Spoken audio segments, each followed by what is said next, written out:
Hi, welcome back to yet another video. Shout out to the YouTube and Spotify audience.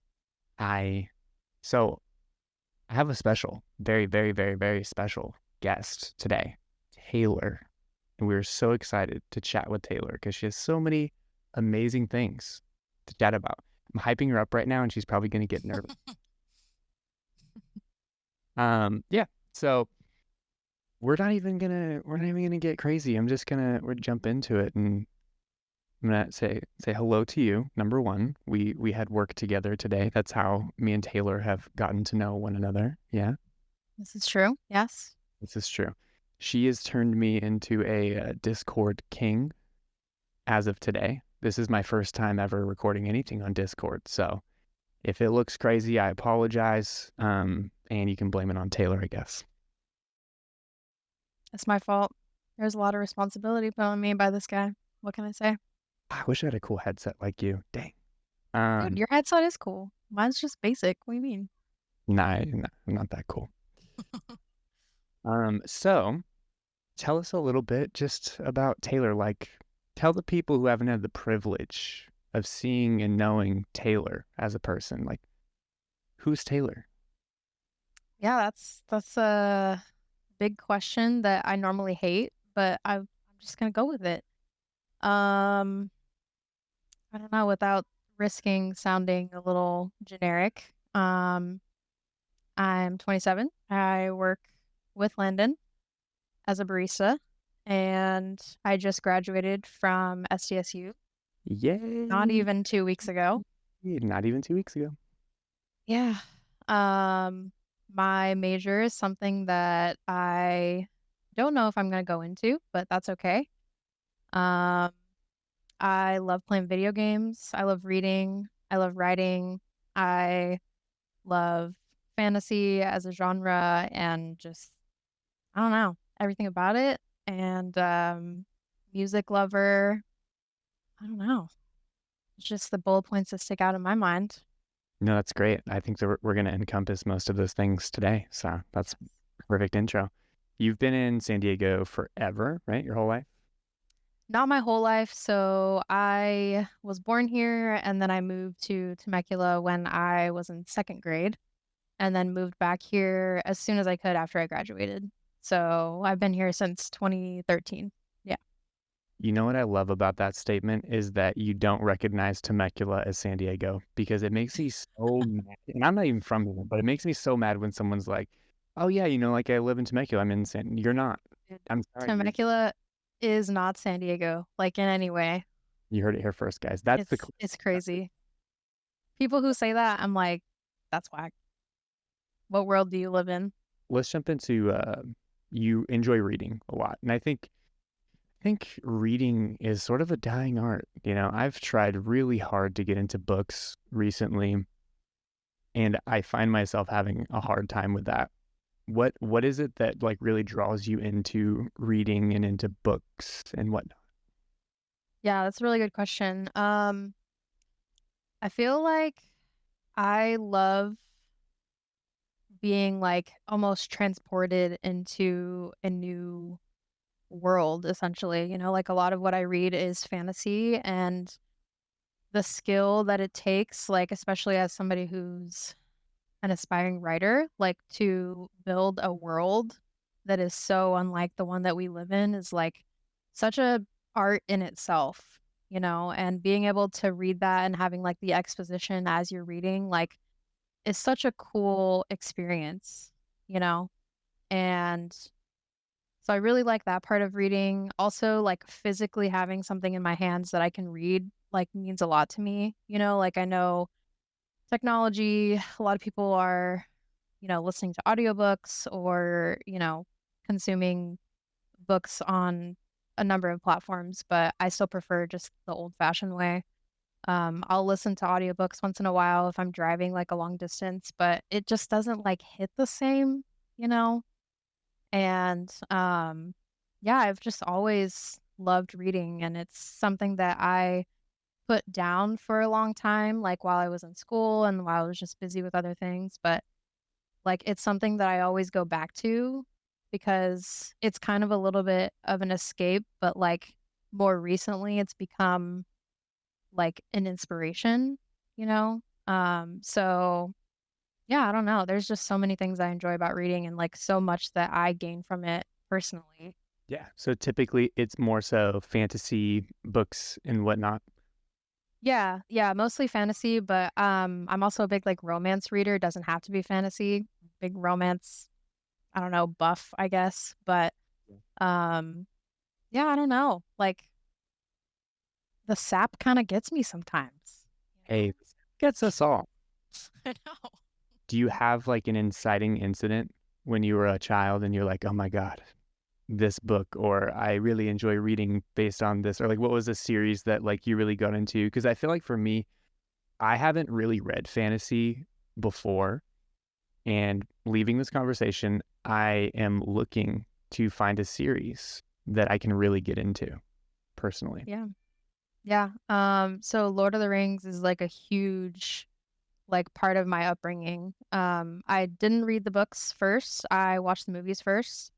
The first movie Fellowship came out in 2001, so I was pretty young, but my stepdad like aspired or inspired a love for Lord of the Rings and me and like my siblings and things like that. So we always grew up like he was super into like carving like wood stuff. So he carved us like swords that were inspired by like Lord of the Rings characters, which was like he like immersed us in that world, which was so cool to me. And like I don't know, like from then on, I didn't read Lord of the Rings until I was older, but I read a lot of like younger, like kind of targeted towards children or young adult like books that were like fantasy, like Hunger Games and Twilight and things like that. Like those were big for me when I was younger. And as an adult, like I said, I put down reading for a really long time, but one of the series that I recommend for people who are getting into fantasy is A Court of Thorns and Roses, and it's inspired. I'll show a cover maybe later on, but um, I feel like so much fantasy is inspired by George or sorry, not George R. R. Martin, you can cut that out, um, J.R.R. Tolkien, so it's he has a knack for building worlds and, like, I just think it inspires so many authors to, like, go above and beyond in that process, and that's just what I love to see when I'm reading. And without going into too much detail, because I know that you're pretty private about your writings and stuff like Yeah. that. But what do you feel what like obviously that's an inspiration, but where are some other areas that you pull inspiration that other people probably wouldn't think that you would pull inspiration from for when you're writing your own stuff? A lot of authors, we don't really see it because we don't know the authors, but they pull a lot from their own lives, like they see or you see, the little portions in the back of the books where they're, like, thanking people or whatever, and they're like, "Nobody really knows how much of myself I really put into this book," you know? And it's really, like, the small things that I notice myself, like, putting into my writing, like, it's not like any overarching theme or something like that. It's, like, really tiny things, and I can't even, like, give an example, like, the closest thing I can think of is, like, naming, like, a city, you know? Like, when you're world building, it's like, okay, like, well, I don't wanna, like, rip off some other city from, the real life or, like, from some other series. So I want it to be original, I want it to be my own, so you pull from your own life, and you kind of go from there. So, that's the only example I can really think of, but yeah, I don't know. It's just like even in your characters' personalities, like you put little bits of yourself or somebody that you know, and it makes it feel more relatable not only to you as a writer, but to hopefully the people who will be reading your writing. Yeah, no, that totally makes sense. A follow-up question I have in that too is when you're starting out writing and whatnot, what did that look like for you? Because obviously someone's not gonna, write the best novel in the entire world. Like for me, when I was doing music before, and I secretly still am, when I was doing music, it started out as poetry and then it built into songwriting for me. Is there like a stepping like block that you had, or if there were someone who was like, I really do want to write a book. I can see myself doing that and being inspired by all these other, sources, but I'm not sure exactly where I would even start. What worked for you, or where did you start yourself? I don't know, a lot of things came to mind as you were asking that question. I mean, you mentioned poetry, and I had a class, um, not this last semester, but the one before. It was like a women's studies class, and we had to write, I think it was like 8 to 10 pieces of poetry inspired by like female poets, you know? And I had never written poetry before. And I was like, I'm not going to be good at this. This is like not my thing. And one of those like pieces that I wrote, I was like, damn, like I really feel connected to this, you know? And I don't know, it kind of inspired me to just like write what I felt, you know? And it kind of started out with like some journaling of like little ideas that crossed my mind. And the story that I am writing right now is like it actually did not even start out as something that was going to be fantasy at all. But in the middle of me kind of starting up the story, I was reading A Court of Thorns and Roses, and I was like, you know what? I want to go in the fantasy direction. Like, I knew that I always wanted to dabble in something like that, like myself, and create something like that. And I just didn't know if I wanted to do it right off the bat. I kind of wanted to try something less ambitious, but I was kind of like, you know what? Like, why am I limiting myself? Like, I should just do what I know I want to do, you know? And so I think that that poetry actually did inspire me a little bit to just like do what I wanted to do.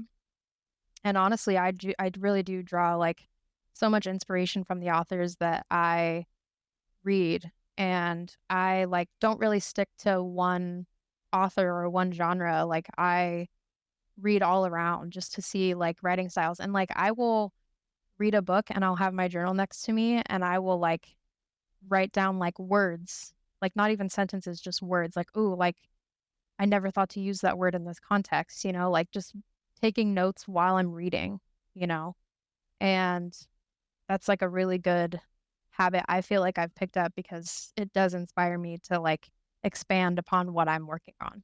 Yeah, that's awesome.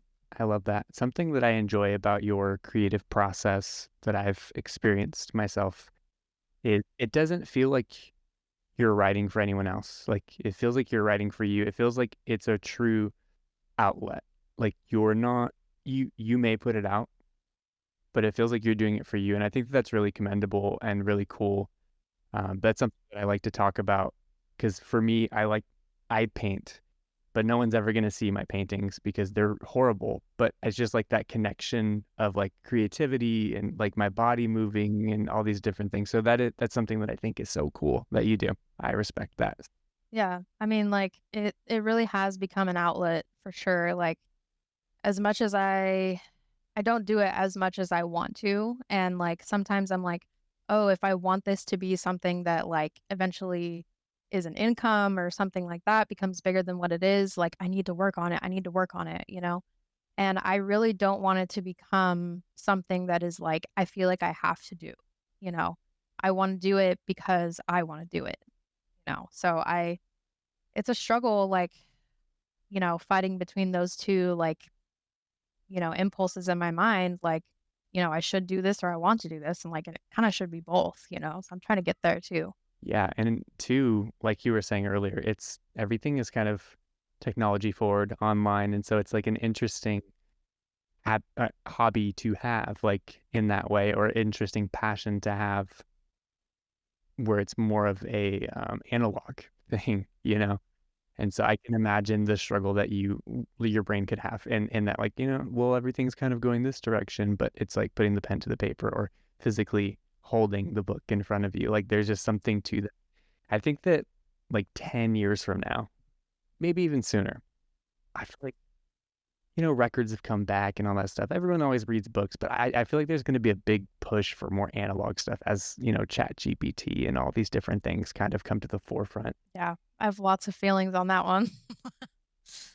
I bet we Yeah. were talking with Jonas the other day, and we are saying that how you know how a lot of like items that you get say like made in China and whatnot. Yep. We're saying in the next few years, we feel like everything is going to say like made by humans.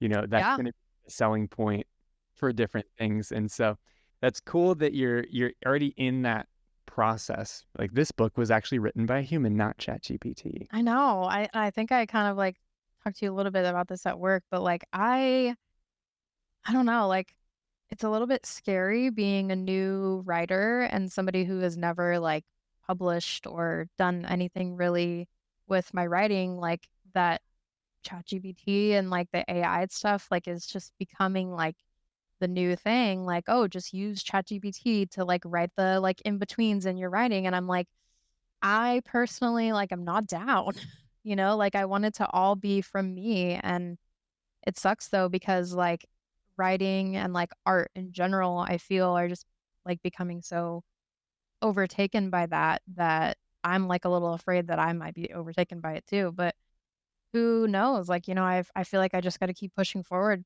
with it, and, like, if it just remains a hobby, that's also okay, but, I don't know, it's a little scary. That's honestly how I feel with all this video stuff too, because Yep. there are programs now that can completely make a video from beginning to end. They can script it, they can put in, and so it's interesting. So I think the question, at least for me, has become, okay, what do I bring to the table in this that a robot can't at Yeah. this point, at least?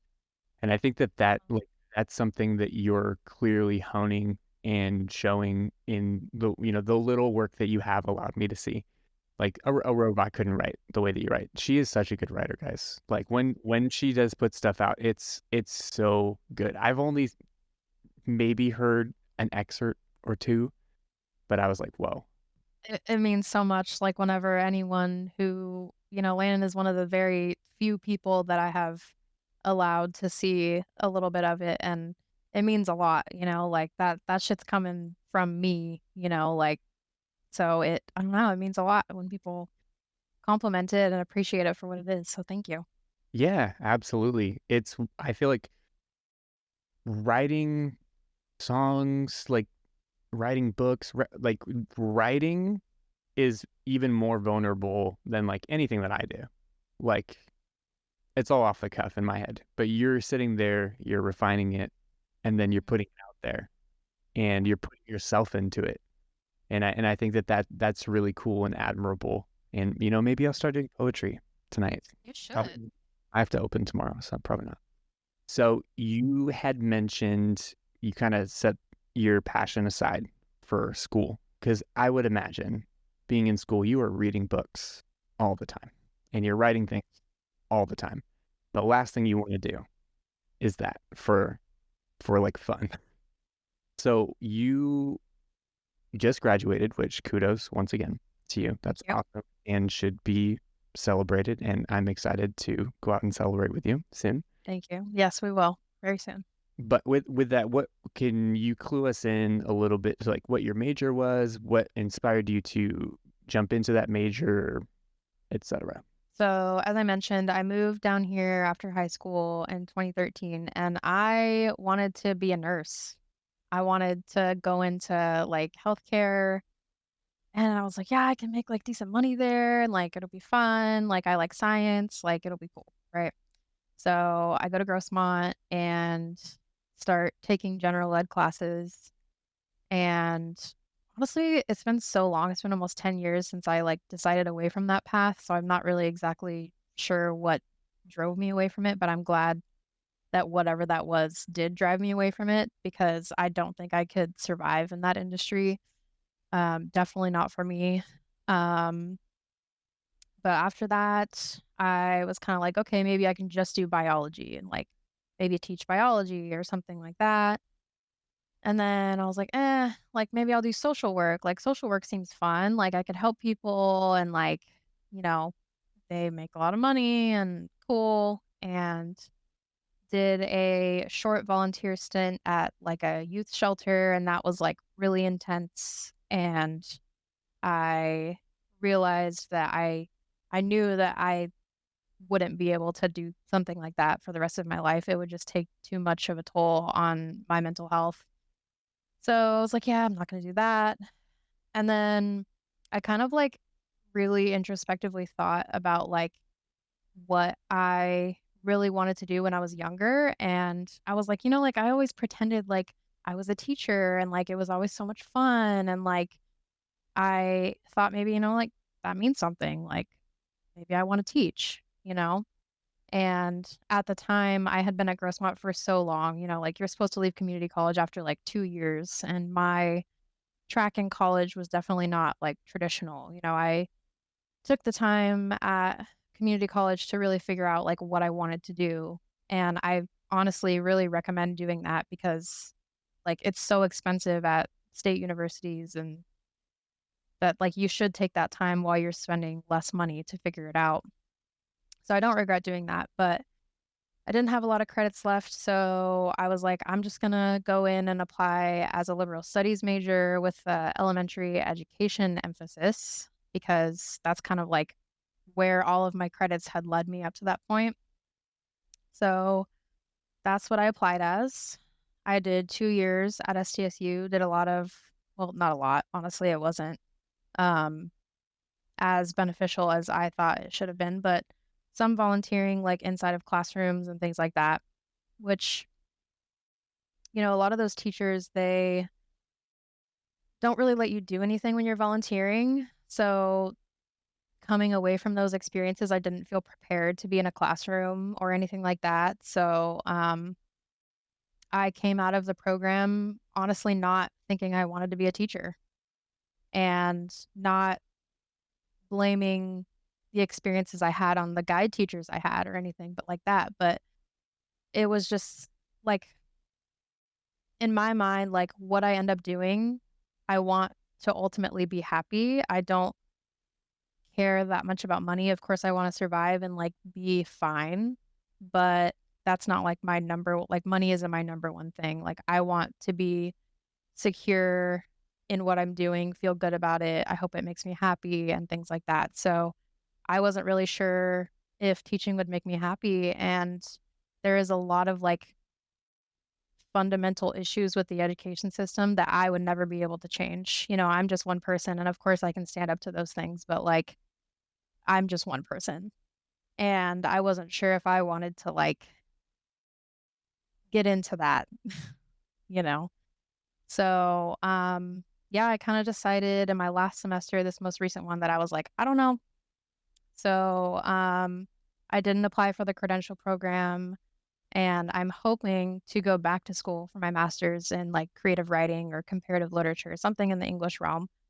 But since I have the, liberal studies bachelor's, I can still go back and, like, teach if I want to, like, especially if I get a master's in creative writing, I can go teach creative writing in, like, high school or maybe even college, so there's lots of opportunities, but right now I'm kind of in, like, a limbo, but not a bad limbo, I think it's a good limbo where I'm kinda, like, okay with not knowing.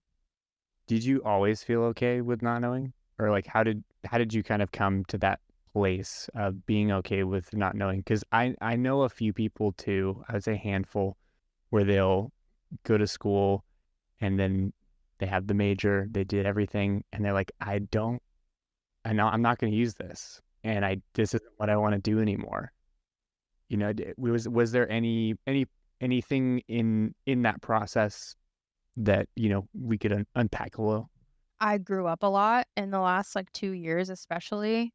I think I've always kind of been okay with not knowing, like, my whole life. I mean, my parents were really supportive with anything that I did, and I think I was super privileged in having that, and I think that kind of parenting really, um, drove me to be okay with not knowing, like Having a good support system. yeah, and knowing that, like, it'll all work out, especially because, like, right now, I feel like my passions are driving me to go somewhere, and, like, if I'm not passionate about teaching, I'm not doing it. You know what I mean? So, and this degree, like, it can take me other places other than teaching. You're not gonna chase a check. Yeah. You wanna be fulfilled, and I think that a lot of people use those words, but don't have the follow through that I'm watching happen. I mean, it's been 2 weeks, but still, like, you've made choices leading up to that, that people know and don't know, and I think that that's really cool. I mean, there's so much, like, about school, like, on one hand, I could say, like, I know nothing. Like I straight up, after finishing this degree, like, a lot of me feels like I know nothing, you know?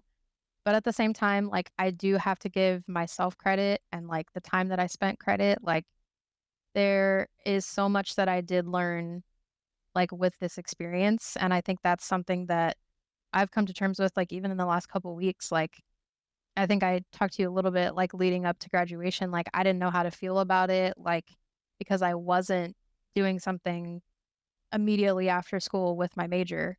It's just a weird place to be in, like, right after graduation and, like, right now just really trying to live life without having that, like, overarching goal that I've had for, like, almost over 10 years now is honestly, like, a little bit freeing, you know?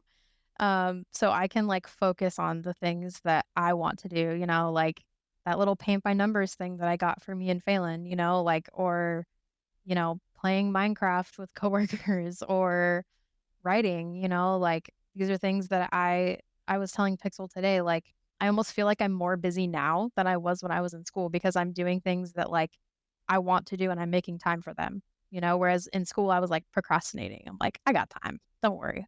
That's what this, next year we chatted off camera, but you were just saying like, that's what this next year or 6 months or whatever is kind of about for you, just like getting back in touch with Taylor Absolutely. instead of Taylor's goals.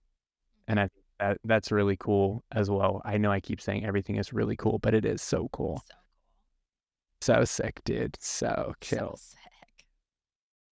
So we talked a little bit about passions and things that you are reacquainting yourself with, things that maybe you shelved for a little bit, but now you're picking them back up and redefining what that looks like.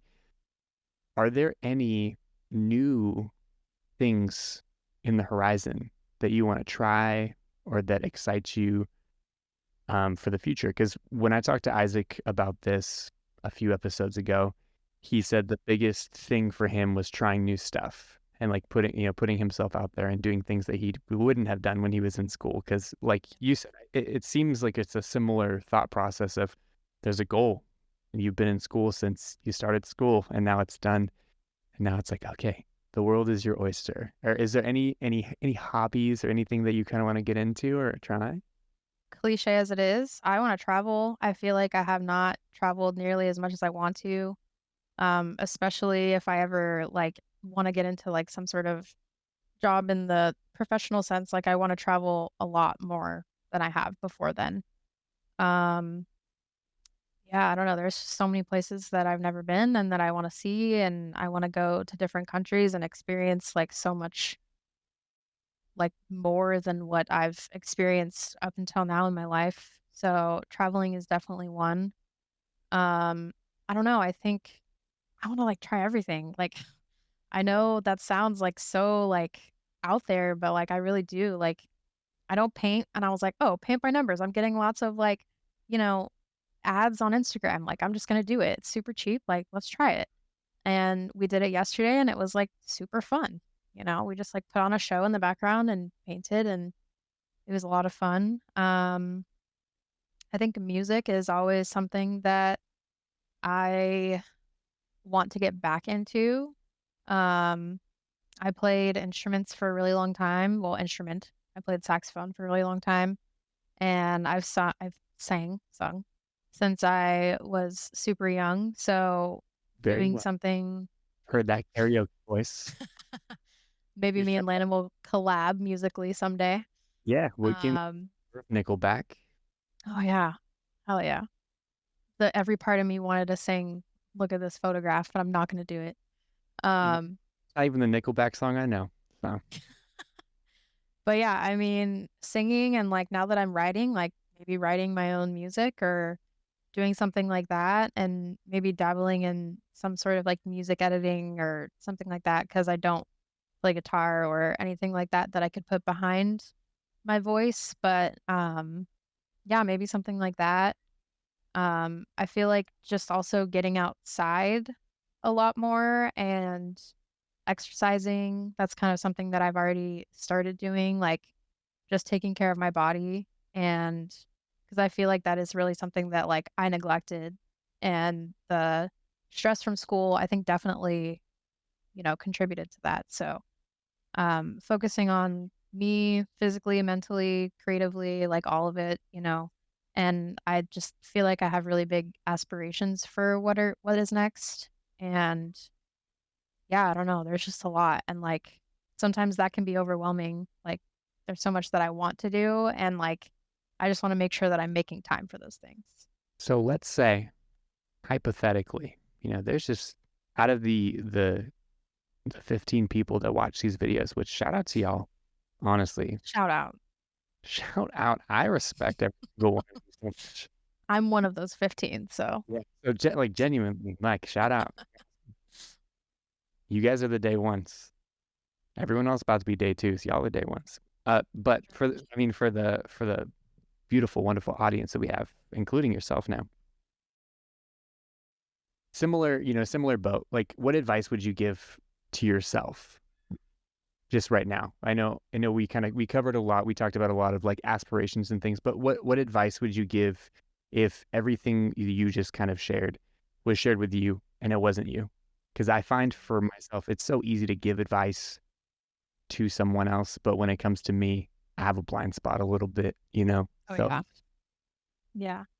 I would just say, like, given all the things that I just said, like, just stick with it and remember how you're feeling right now and how you've been feeling, since you graduated or since even, like, a couple weeks before you graduated, that, like, there's so much that you can do, there's so many possibilities, and, like, don't forget that, and don't just let the, like, monotony of, like, work, come home, play video games, go to sleep, work, come home, play video games, like, don't fall into that cycle because that is something that I've done in the past, and something about, like, this part of my life feels different than all those other times, so, again, just reminding myself to be present in how I'm feeling right now and, like, don't forget it.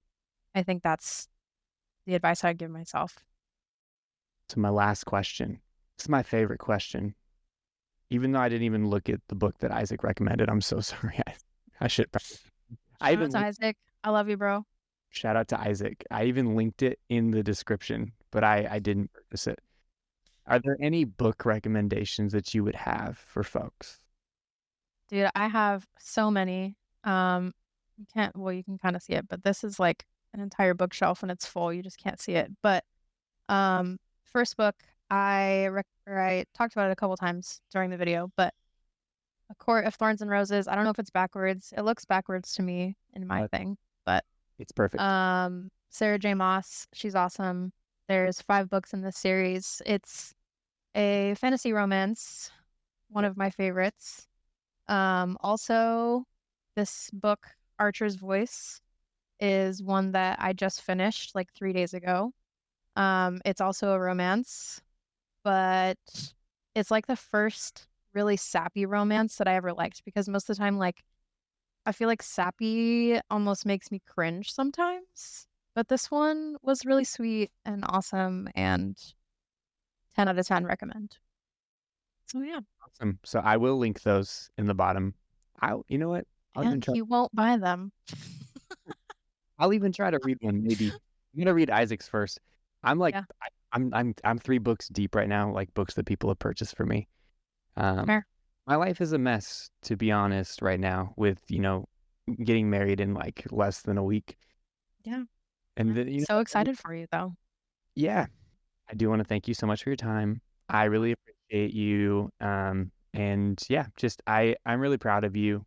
I know we've only really known each other for like a year and a half to 2 years, but I am really proud of you and just the growth that I've seen in you, from a very outside perspective that's coming a little bit more on the inside. I am really honored that you would even come on and be a part of this and share, your thoughts and feelings with everybody else. So thank you.